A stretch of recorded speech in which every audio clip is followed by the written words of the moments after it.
วัสดีครับท่านผู้ชมผมพีทนะครับยินดีต้อนรับท่านผู้ชมเข้าสู่GuitarThai Improvisationนะครับวันนี้เรามีโอกาสพิเศษครับพาทุกท่านมาพูดกับตำนานท่านหนึ่งนะครับเป็นมือเบสระดับตำนานเลยนะครับชื่อนี้คงไม่ต้องอธิบายนะครับก็ขอเชิญพบกับคุณนาธานอีสครับ Hello Nathan How are you? I'm fine, thanks. Nice to have you here. It's a pleasure. It's good to be here. Thank you again for yesterday. Okay. Yes. Yeah, we really enjoy it. Thank too. you. Okay. So the first one, what is the essence of bass playing, in your opinion? Wow. Well, for me, the essence is just trying to find some right notes for whatever song I'm playing, and just nothing more, nothing less. Just really zeroing in on the best notes for the song that I'm involved with. Okay, so and in your opinion, what is the role of the bass for the music? Well, the role of the bass is to be the foundation from the bottom up, like the concrete for the house. And so I feel as though, it's not to be too flashy but to be very supportive of what's going on top of it. So it's like even you not notice what bass is doing, but it's still there. Right. Always, but you Always, will yeah. miss it when if it's not there, you're going to miss it. Yes. Yes. Okay.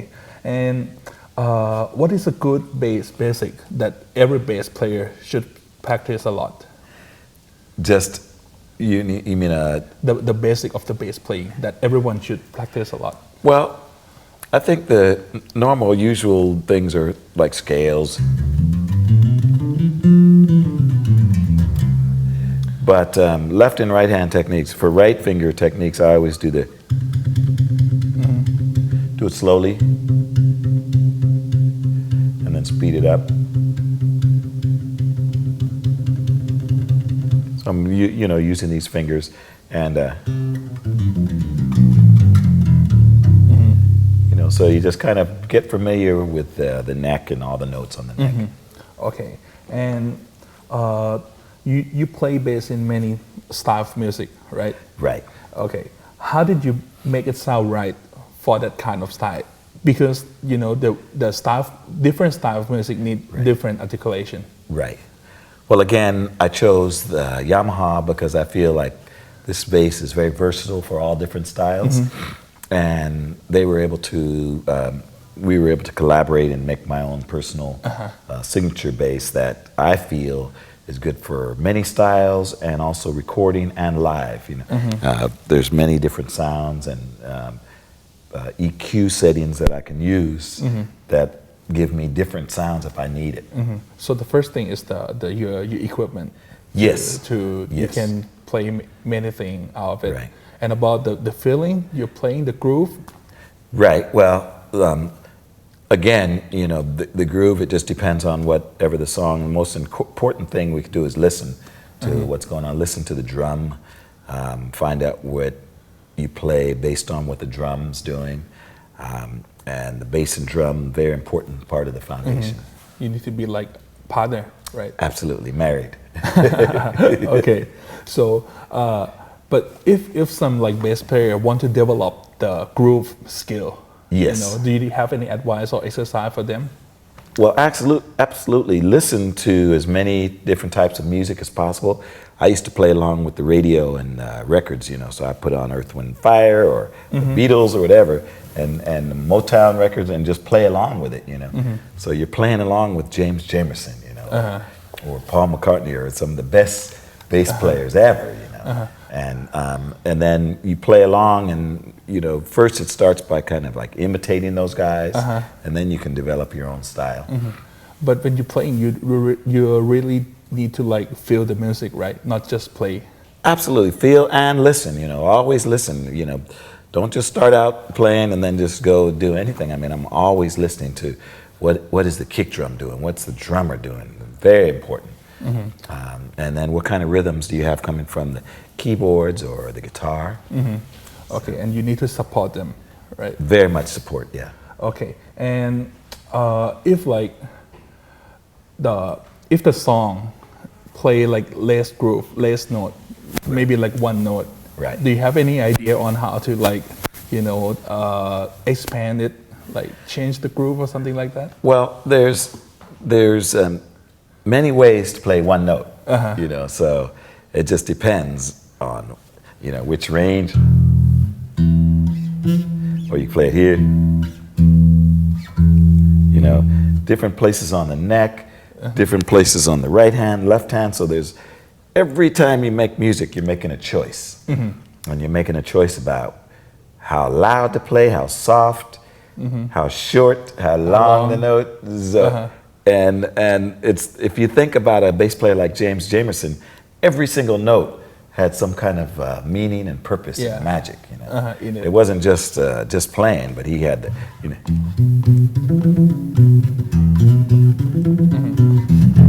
I mean, every note is. I mean, that's it need that note. Anything cannot missing, right? Every note. Every note. Yeah. And I have an online bass school, at ArtistWorks campus or NathanEastBass.com, and I get lots of submissions from bass players sending me their style.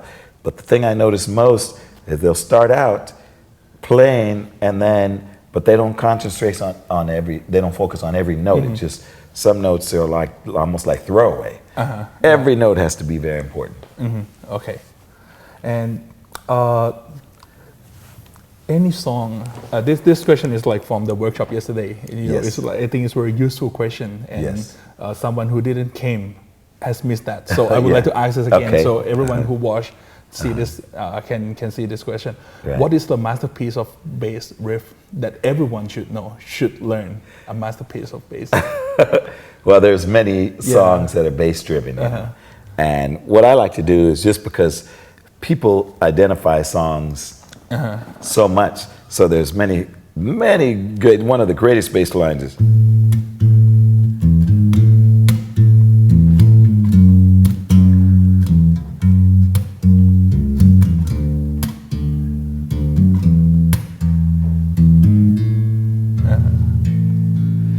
So this is a line that I think if you're a bass player, you should know this line. And you should play it right.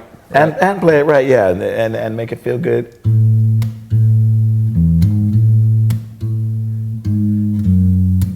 I'm almost kind of adding the little drum rhythmic part to it as well. And there's many very important bass lines that I try to learn as many as possible. Okay, and also you're also doing a lot of improvisation. Yes. So when you do improvisation, what is in your head? Well, first of all, the tonal bass wherever I am, or the chord, I'm always focusing on the chord progression to figure out what I'm going to do to get around that. Many different ways to approach depending on the song and the music again. So you're hearing something in your head, right? Also hearing something in your head and you play it? Yes.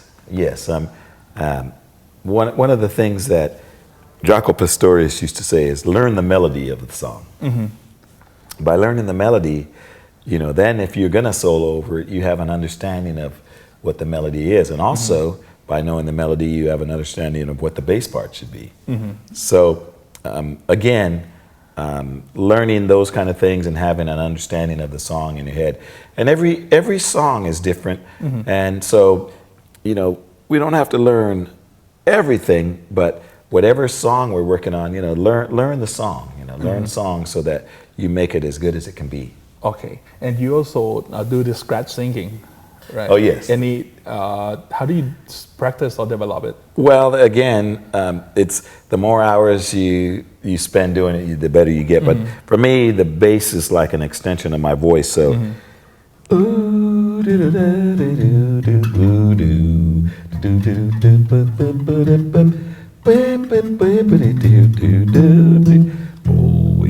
And so I just have fun singing along with it, and it's become a thing that I enjoy doing. Yeah. Okay.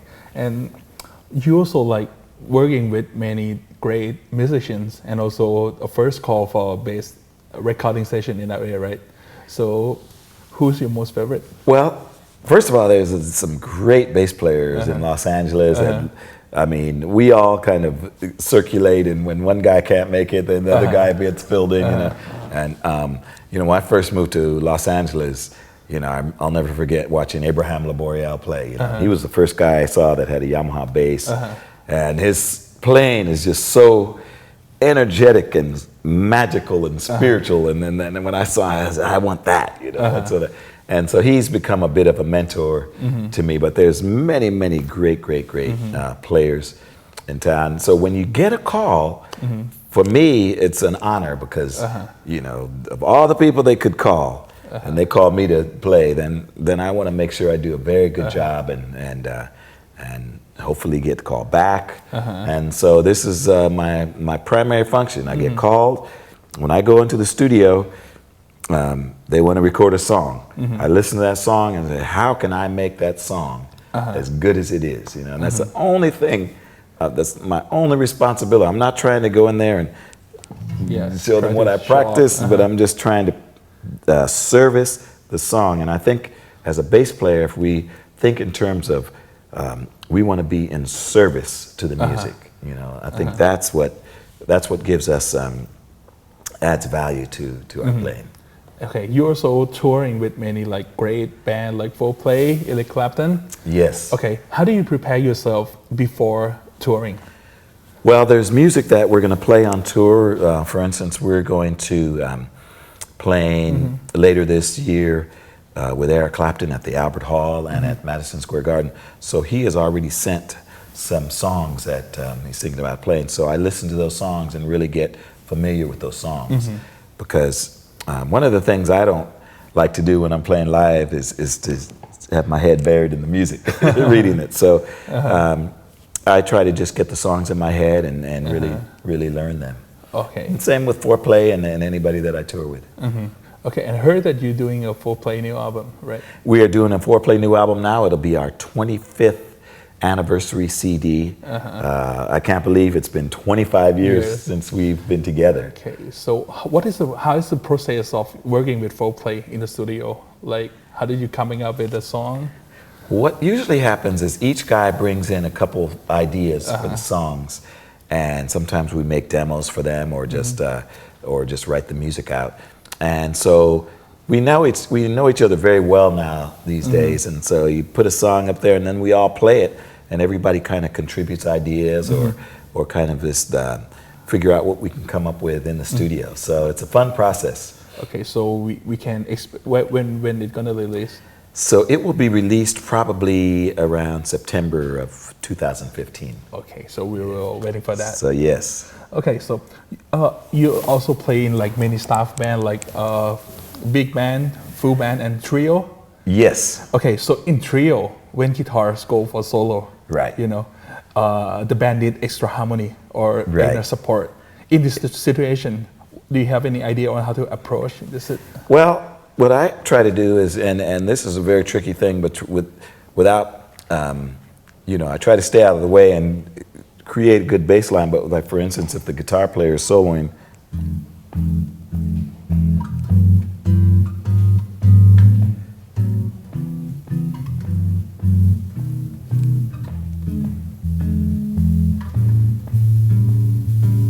so I'm kind of keeping a bass line going at the same time as I'm adding a little chord, so that you know, it just feels that in a trio situation you want to have some kind of foundation of the chord. So I mean, that's one of my approaches.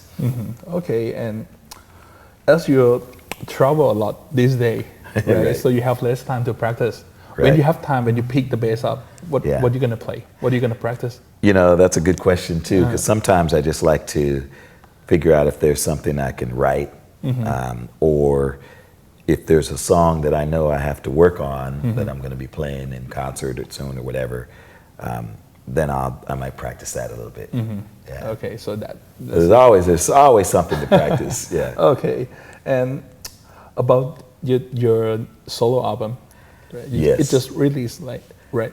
Right. It hasn't been quite a year that it's been out now. Okay, so can you talk more about it?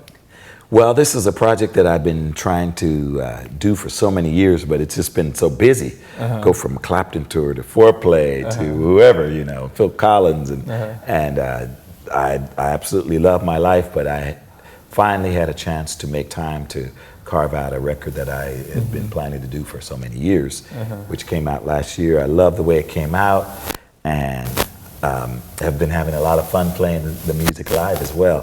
And it's just For me, it was, again, an opportunity to do a collection of songs that mean something to me and just put them out there into the world, and get on the boards as an artist. Something that my friends have been trying to get me to do for many years. Okay, that's good. I really like the song in your album. Thank you very much. Okay, and about your rig, your bass. Yes, my rig of choice, I've teamed up with TC Electronic since 2011. They make a great amp, and I'm a big fan of Aguilar amps, which I used to play, and actually I end up still playing. Sometimes they don't have a TC rig where I go, and they have an Aguilar, so we play. But TC Electronics, a beautiful amplifier. They make one called the Blacksmith, and I just love the sound of it, and has built-in tuner, and those guys are making some really, really great amps and pedals and effects and everything. So I'm really enjoying working with them. So in studio or live and in live, you both use same rig? Yes. Yes. Yes. Okay. And about the bass, your bass. Well, always Yamaha, right? Again, always Yamaha. This is my signature bass, which the prototype of this instrument is what you hear me play on every record you've ever heard for the last 30 years that I played. So. And the special function of this bass is the magic box, right? The magic box is the key. Yeah. Can you demonstrate? So in other words, it's an equalizer built into the bass.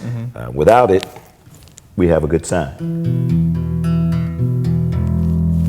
But when we add it, you can hear just a little more richness, full, and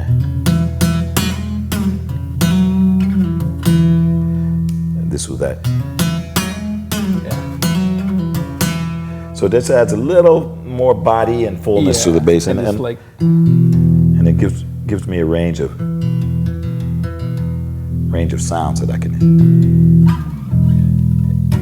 Yeah, it's like extra energy right, to the amp, right? Exactly. To kick the amp. Yeah, just a little extra energy, and we used to call it the mid-frequency shave box, the prototype of this. But it became the magic box and a part of my sound that I always use it in recording. Okay, and any project that you're working on at the moment? Yes, I guess many. At the moment, many projects. We're working on a new Andrea Bocelli album, which I love his voice and his singing. Worked with him many times before. The new Foreplay 25th anniversary CD. We're also. I spent all last week in the studio working on a new Disney film called Tomorrowland with George Clooney, and worked with the great composer Michael Giacchino. And so that was a lot of fun, but many projects at the moment going on. Okay, so save some time for sleep. Yes. Also I have a new project with Bob James, a duo album that we're doing together. Okay, yes. So we can keep our eye on your Facebook page. Facebook will keep you informed, and yes, definitely trying to get a little sleep in between there. Okay, so last one, what is the most important thing that bass player should pay attention to, but they forgot? I would say, and recently I was in Europe judging this kind of like a battle of the bass players. And what I noticed is every bass player picked up the bass and just started whacking away at it. And the thing that they didn't do is check the sound of the amp, the sound. So everybody was so loud, and it was like, I thought they didn't do the very first thing, which is make sure you have a really great sound and tone, and take a minute to dial all that in so you get a beautiful round, or whatever you're going for, but the tone and the sound is very important. And then be aware of your dynamics. Am I too loud? Am I too soft? And I'm always adjusting, listening to the music around me. But the thing I notice is sometimes players just don't listen. They just are so excited to get up there and show you what they've learned that you forget that there's other people on the stage in the band. So the one thing I noticed is that people should adjust to what's going on around them. You know, it's like a dialogue. It's like if you're talking too loud in the conversation or too soft, you know. So very important to just listen to what's going on around you and then insert yourself into the conversation, you know. But, you know, a lot of people are so excited about, oh, I got to show you what my lick, you know, what I've been doing. So, but otherwise, it's just very important to have fun, make some good choices. I always agonize over which register am I going to play. I'm going to play high, low. Am I going to play a long note, short note? Is it going to be, or,